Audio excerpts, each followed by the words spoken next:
দেশকে শাসন করছে। এই অন্তর্বর্তীকালীন সরকারের কাছে আমরা দুটো জিনিস চেয়েছিলাম, বিচার এবং সংস্কার। এই দুটো বিষয়ই তাদের গরিমসি আমাদেরকে আহত করছে এবং আমাদের দেশে কি ধরনের সংস্কার দরকার সে বিষয়ে একমাত্র বলার অধিকার রাখে এই শহীদ এবং আহতদের পরিবার এবং তারা আহতরা।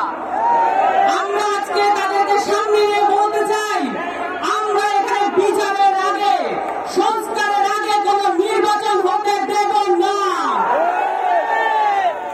সংগ্রামী সাথী ও জনতা, আপনারা সকলে প্রত্যক্ষ করেছেন 2008 সালের পিলখানা হত্যাকাণ্ডের মধ্য দিয়ে, 2013 সালের শাপলা হত্যাকাণ্ডের মধ্য দিয়ে, 2018 গোটা সংস্কার আন্দোলনে ছাত্রদের দমন পীড়নের মধ্য দিয়ে, নিরাপদ সড়ক আন্দোলনের সময় আমাদের কচি যেই বাচ্চারা আছে, আমাদের যেই ছাত্ররা আছে তাদেরকে নিপীড়নের মধ্য দিয়ে আমরা দেখেছি এখানে আওয়ামী লীগ সরকার তার স্বৈরাচারী দখল প্রতিষ্ঠিত করেছিল এবং এই প্রত্যেকটা বিষয়ের বিচার আমাদেরকে আদায় করতে হবে।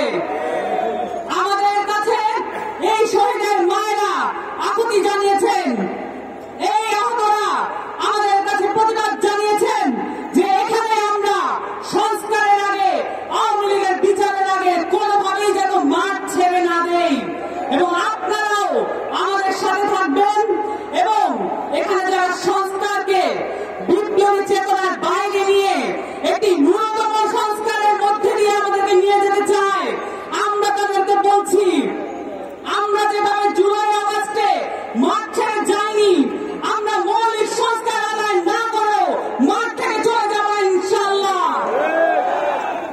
আপনাদের সকলকে বিপ্লবী অভিনন্দন এবং যেখানে যখনই আওয়ামী লীগের নেতাকর্মীদের আপনারা দেখবেন, যেখানে যখনই আওয়ামী লীগের মিছিল আপনারা অনুষ্ঠিত হতে দেখবেন, তাদের সাথে আপনারা একরকমের প্রতিবাদ অবশ্যই করবেন এবং পুলিশের কাছে আপনারা সোপর্দ করবেন।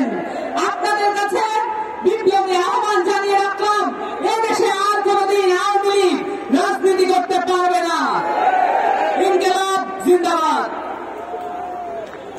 ধন্যবাদ জানাচ্ছি সামান্ত শারমিনকে।